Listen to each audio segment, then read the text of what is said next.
So we know as of now, voting for Congress for Hindus is suicidal. BJP, we have to nudge them. The only solution I see is you and Sai Deepak coming out with an alternative Hindu party and trying to get the Hindu majority over there and trying to nudge BJP to get the things done. Is that ever possible?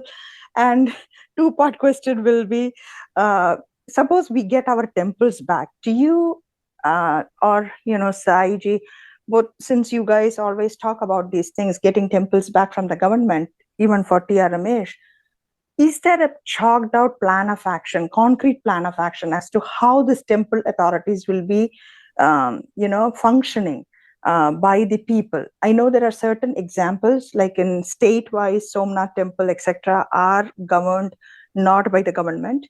So similar structure in southern temples, is it possible? Thank you. Thank you very much. Just to correct you immediately, that Somnath, there is a board. And I think Mr. L.K. Advani was part of that board. And right now, the Prime Minister is part of that board. So there is a government intervention, even in the Somnath temple.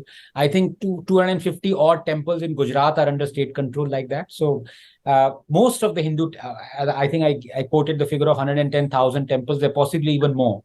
But to come back to answer your second question first, two things can happen side by side. The government has to show resolve.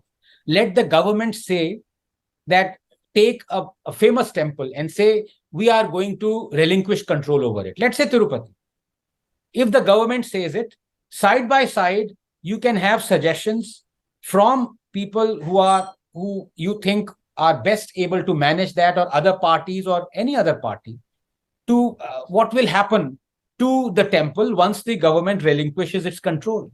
So it's not something that once the control is relinquished, only then we will think about things. Things can happen in parallel. I mean, think of it, and I know people, I don't want people to mind this, as I repeat that I'm not for one. I would never imagine a temple as a company, because a company is like Heartless Temple, has a soul in it, of what metaphorically speaking.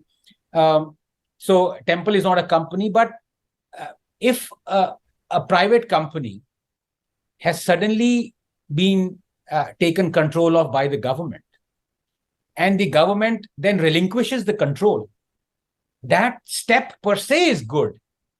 Let the people who were in charge of that company think of what will happen to that company later on. First, you do that act one, then let us do other things in parallel. So I think the government should show resolve, and on paper, or declare it and say it, that we have on this day of this month of this year relinquished control over, let us say, Tirupati.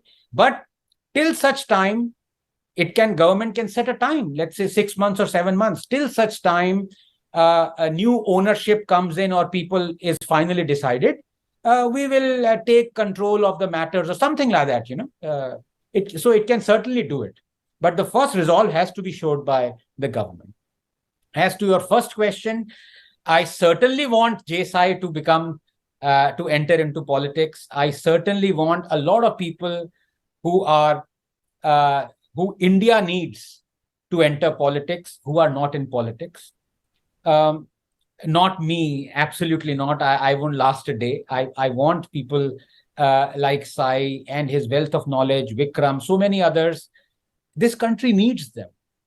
But does the polity, will the polity tolerate them, is another question. Sai is a thorough professional. He is earning what is due to him, rightfully so. And long may he prosper through his vocation, in which he is brilliant. So for him to enter politics, he would have to, part relinquish that, a legal profession if he wants to. Or I don't know how it goes. I don't know how other lawyers do. I don't want him to go on the path of Kapil Sibal, certainly. But there are other conscientious lawyers, moral and ethical lawyers that JSI can follow. But certainly he must, I implore him to enter politics.